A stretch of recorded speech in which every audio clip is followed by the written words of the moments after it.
Hey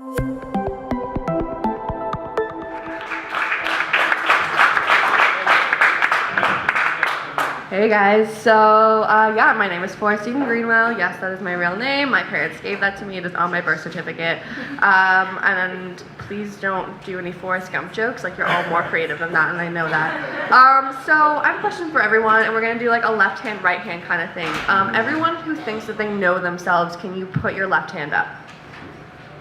And everyone who knows what they do, can you put your right hand up? And keep your left hand up if you put it up.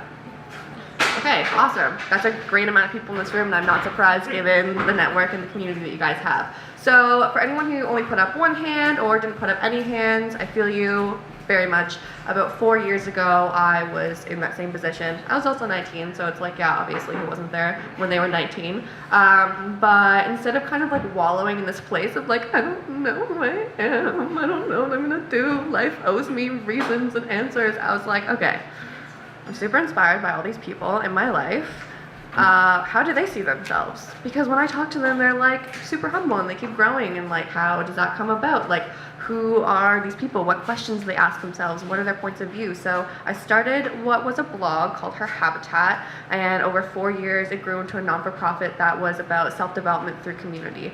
And it was really awesome, and I really loved it, and I spent actually this entire summer writing grants for it, and I applied for over $1 million in grants. I didn't follow through with any of them because I'd also planned to move to Halifax, and then when I got here, and all my friends who knew me and knew what I did were like, yo, Forrest, like, what are you doing with Her Habitat? And I was like, I don't know, don't fucking talk to me about it, I can't think about that right now. I'm moved to a new city, I don't know who I am anymore, as we all do. And I realized that in this place of self-development through community, I had found myself. And it wasn't a not-for-profit owner. It wasn't a super big community leader like I'm gonna own a community center and be a CEO.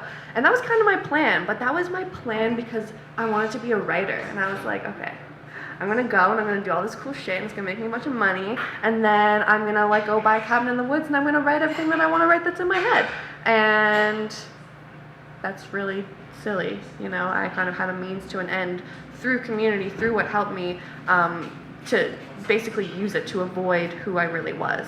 And I mean, maybe not who everything I am as a writer, but who I know that I am and what I want to do, those are really in conjunction for each other, and some people in here might even know that as a thing called Dharma. So, you know, moved to Halifax, just got here 3 months ago, have found an amazing community, feel pretty good about stepping back from Her Habitat because you guys are doing that here. You guys are doing self-development through community, which is amazing to see. And I'm kind of going through this process of like being a poet. And I guess I should have maybe prefaced that with that's what I am and that's what I do, but words are very important to me, and how I communicate to people is very important to me. And I realized that the reason that I got to know myself was because I learned to ask myself questions, and I learned how to use those words to my benefit. And I don't know, I kind of want everyone to have that. I want everyone to know that like the power to get to know yourself is within you, and it's specifically within what you don't know about yourself. And I call this the art of not knowing what you're doing. And the art of not knowing what you're doing is just knowing that if you don't know, then you always have another question to ask. So what questions are you not asking yourself? And what do you need to be asking yourself? What are you avoiding? What answers do you find? And do your answers lead you any deeper into yourself? Yeah, I'm going to keep this short and sweet because I think that that's kind of where I'm at tonight, but I am going to read you guys a poem, and in this place of Dharma that I've come to, I'm actually going to be publishing my second book of poetry that'll be coming out in the new year. Yeah, so I don't know, it's a pretty cool thing. It feels good to stand in front of a room of people and be like, I'm publishing a book. Yeah, that's nice, thank you. Yeah. So, if anyone knows anything about writing or the creative process, you know that when you get like, you know, your fresh program or your new journal or your new instrument, you either make like the best thing that you've ever made in your life with it, or it's like the most embarrassing thing and you're like, I don't know what my like font is in my hand anymore, and like I'm writing my name but I like left a letter out for some reason even though I've read it 100 times and it's just my journal. And I'm going to share with you guys a poem that I wrote in my fresh journal, and it was the first thing I wrote, and well, not ever, but like, you know, in here. And it's really important to me because it's a part of myself that I don't know if I relate to anymore, but also was so much a part of me moving here and becoming myself that it's kind of like a weird dissonance between like who I am and who I am now. So yeah, and this is called Where Feelings Grow. Why do someone else's feelings feel like a responsibility? Hear me carefully. I do not want you to like me. There is an onus, a soft space, but understand that for me this is a hard place. I cannot walk 5 feet honoring my own feelings, so how am I supposed to hold yours in the palm of my hand and ask you to be more of a man while I warm your heart just to forget what I'm holding? Playing with it like putty. Throw it out when it is eroding. I am used to absent-minded loving, of losing myself in someone and then clawing my way out, not aware there are bits of you that I am digesting like a worm in the groundedness of your being.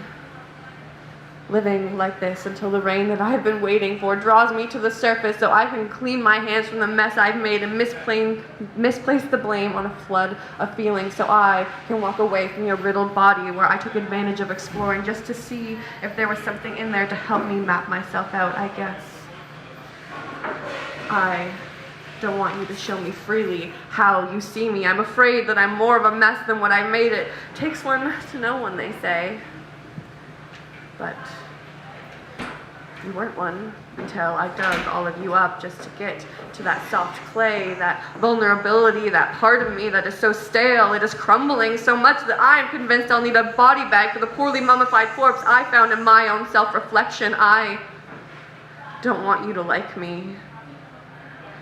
It is not your duty to water me when I get stuck in the cracks of my own emotional drought. It is not your dharma to pull up my weeds of doubt. Sometimes they drown out everything else, growing so fast and tall. It's hard to navigate it all. So I build walls to contain it. Half-assed maintenance. It is here that I sit. Come to think of it, there's another thing that they always say. The grass is always fucking greener, which I just think is so ridiculous because it doesn't address the fact that an abundance of greenery does not always equate to a refinery of good or bad, because I am a fucking forest. But all this foliage is crawling up the sides of my head, obscuring my vision, and the thing about ivy is that it will leave you for dead. It will crush your house from the outside in, and it doesn't care where it's made its bed because it intends to flourish.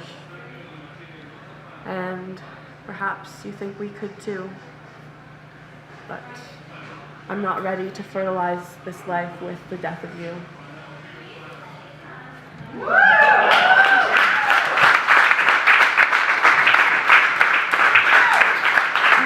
My awkward little dance is like my official, like, I'm done, and I don't know how to tell you it's done, because poetry can be awkward, sometimes we don't know. Yeah, thank you guys so much for welcoming me into this community. See, now that I've said all the words, I can't talk anymore. But it's really awesome to see that the work that I was doing is being done here, and to like feel that and not feel guilty about having to go do my own stuff, and to see everyone flourishing and to be so welcomed here. And you know, I hope that you guys really start asking yourselves more questions and go deeper into what you do. And yeah, thank you.